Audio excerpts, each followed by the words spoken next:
Nosso próximo tópico é sobre velocidade relativa. Então, eu vou chamar a velocidade relativa a velocidade em relação a alguma coisa, em que esta outra coisa pode ser um objeto ou pode ser até mesmo outro corpo, que também tem a sua própria velocidade. Dentro desse contexto, se eu tiver dois móveis, duas partículas, com velocidades v2 e v1, respectivamente, eu chamo de v21, como mostra aqui nessa expressão, a velocidade relativa, que é calculada pela diferença entre as velocidades. Vamos analisar isso primeiro num contexto de uma dimensão. Nós temos aqui dois móveis, A e B, que se locomovem no mesmo sentido, cada um com suas velocidades VA e VB. E aqui, ambos indo para a direita, e neste caso aqui de baixo, ambos indo para a esquerda. Eu posso dizer então que neste caso, a velocidade relativa entre A e B é simplesmente a diferença dos módulos das velocidades. Vamos tentar entender isso melhor com um exemplo. Você está na pista a 80 km por hora e tem um carro logo atrás de você que está a 60. Você percebe que com o passar do tempo, se as velocidades forem mantidas, 80 e 60, você, com o passar do tempo, vai se afastar deste carro que está atrás de você. Você vai estar mais rápido. É como se seu carro tem 80 km por hora e o outro que está atrás a 60, eu posso dizer que é a mesma coisa de você estar a 20 km e ele está parado. Porque 20 km por hora é a diferença das velocidades de vocês dois. Da mesma forma, você pode imaginar que você está a 80 e aquele carro que está atrás de você também está a 80. Vocês estão na mesma velocidade, a distância entre vocês dois não vai mudar. Então é como se a velocidade relativa de vocês dois seja de zero. Vamos passar para uma situação agora em sentidos opostos. Então, esses dois móveis A e B com suas respectivas velocidades estão se aproximando ou se afastando. Nós percebemos, temos já essa intuição de que, em sentidos opostos, estes móveis vão se aproximar muito mais rápido.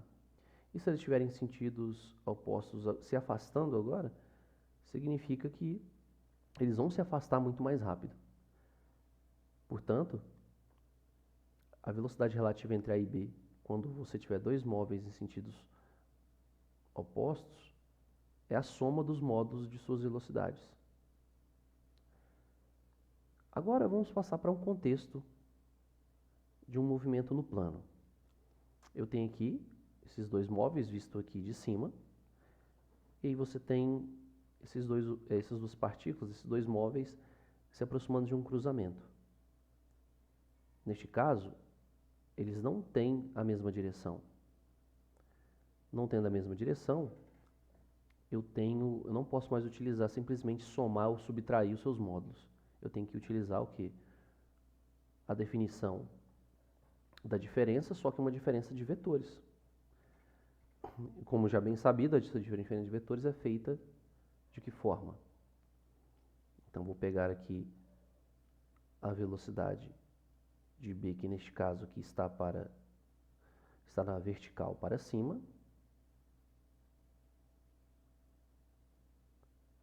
e vou subtrair com a velocidade de V deste carro que está para a direita, né? Horizontal para a direita.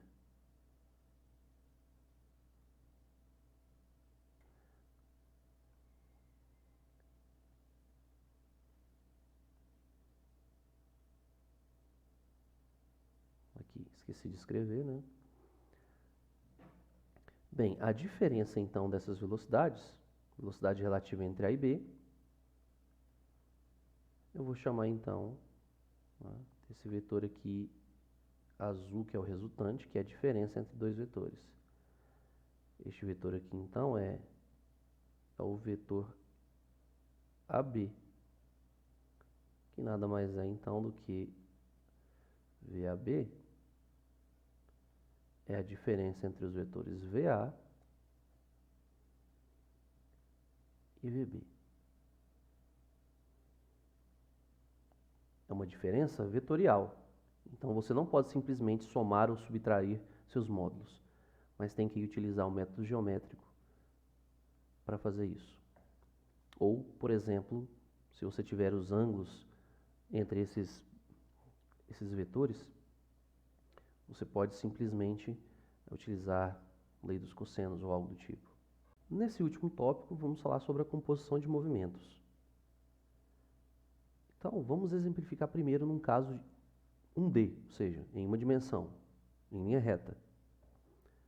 Então, observe aqui que nós temos um homem, tá, que está aqui pintadinho de azul, que se move dentro deste ônibus, vamos dizer assim. E aqui está um ponto de referência, que é o ponto de ônibus. Vamos dar nome a esses deslocamentos. Esse deslocamento representado por essa seta verde, eu vou chamar do deslocamento do ônibus em relação ao ponto. É um vetor deslocamento. O vetor azul representa o movimento deste homem aqui dentro desse ônibus. O ônibus está em movimento e este homem, por exemplo, foi lá falar com o motorista. Ele está saindo da última fileira aqui dos bancos e indo lá para frente. Então, esse deslocamento será deslocamento do homem em relação ao próprio ônibus. Da mesma forma, queremos aqui saber então qual seria esse deslocamento do homem em relação a este ponto. Deslocamento do homem em relação a este ponto. Podemos perceber aqui, por estas setas, claramente que a distância, ou melhor, o deslocamento do homem em relação ao ponto, é a soma do deslocamento do homem em relação ao ônibus, mais o deslocamento do ônibus em relação ao ponto. Se eu dividir toda esta equação pelo intervalo de tempo desses deslocamentos, eu terei a velocidade, distância sobre tempo e velocidade. E a velocidade terá aqui a mesma direção do vetor de deslocamento. E por fim, então, eu tenho essa expressão. A velocidade do homem em relação ao ponto de ônibus será a velocidade do homem em relação ao ônibus mais a velocidade do ônibus em relação ao ponto. Para exemplificar melhor, se eu tiver então este ônibus a 10 km por hora e em relação ao ponto, né? E se eu tiver este homem se movendo a meio quilômetro por hora dentro do ônibus, quem estiver no ponto de ônibus verá a soma dessas duas velocidades. 10 mais meio daria 10,5 km por hora. É bem intuitivo, né? Agora vamos para um caso um pouco mais refinado, vamos dizer assim, que é a composição de movimentos agora em duas dimensões. Para tanto, eu vou considerar os seguintes elementos. Eu tenho aqui de preto, que é um barco. Isso aqui representa a água, né? E essa parte aqui pintada de verde, como se fosse uma grama em volta, né, às margens desse rio. Então, eu vou ter aqui, para representar bem, eu vou ter aqui meu barco. aqui de azul, eu tenho o rio. E aqui de verdinho, eu tenho as minhas margens, que vai servir aqui como uma referência para nós. Que é as margens do rio. Vamos lá. Vamos representar as velocidades. Este barco se desloca aqui numa direção perpendicular às margens, ou seja, ele tem o objetivo de atravessar. Então agora vamos representar o deslocamento deste barco. Suponhamos que este barco quer chegar à margem oposta, partindo daqui. Eu vou chamar então desse deslocamento que ele pretende fazer para o outro lado, do deslocamento do barco em relação ao rio.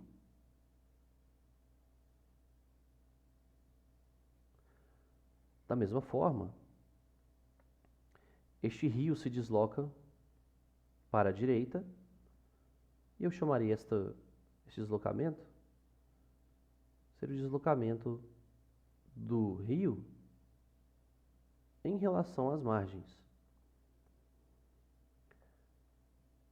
Nós conseguimos perceber o seguinte, que se este barco quiser chegar do outro lado, ele não chegará imediatamente nesta linha reta, porque tem a velocidade do rio que puxa ele aqui para a direita. O que se espera então, intuitivamente, é que o barco faça um movimento, em vez de ser aqui nesta linha, mas nesta linha.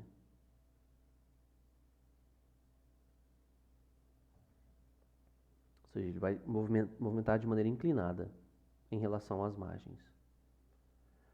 Ora, então, nós podemos pensar da seguinte forma.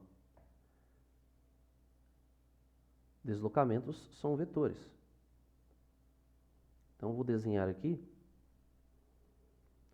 seja esse deslocamento do barco em relação ao rio. Se ele tiver um movimento aqui que será composto com este deslocamento para a direita, que é o deslocamento do rio em relação às margens, vetores têm modo, direção e sentido e devem respeitar a regra do paralelogramo, a soma de vetores. O resultado será este vetor aqui, ó. Usando a regra do paralelogramo, nós teremos este vetor assim. Este vetor resultante do deslocamento será o deslocamento deste barco em relação às margens. Posso escrever isto representando pela equação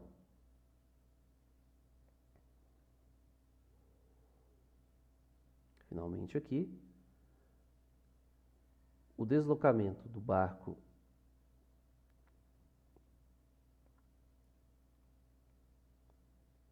em relação às margens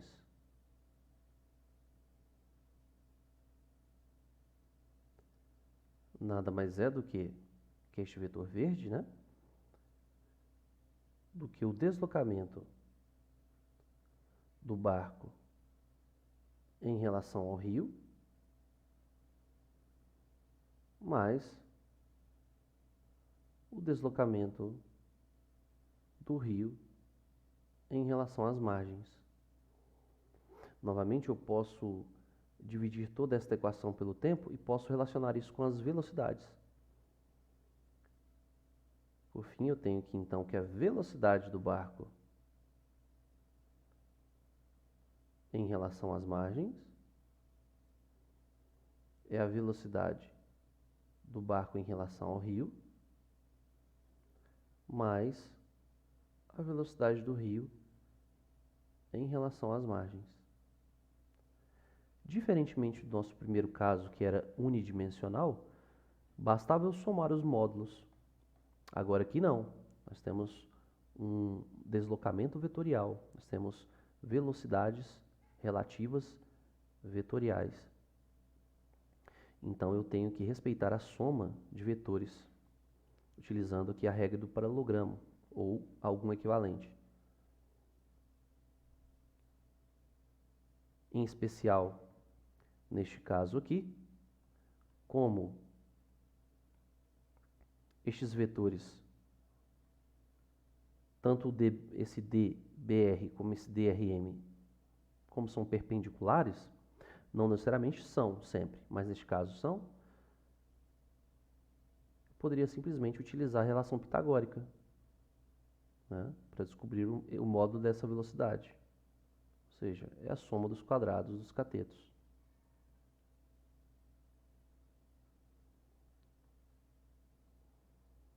Neste caso específico. Caso esses vetores não formem um ângulo de 90 graus entre si, eu não posso fazer isso.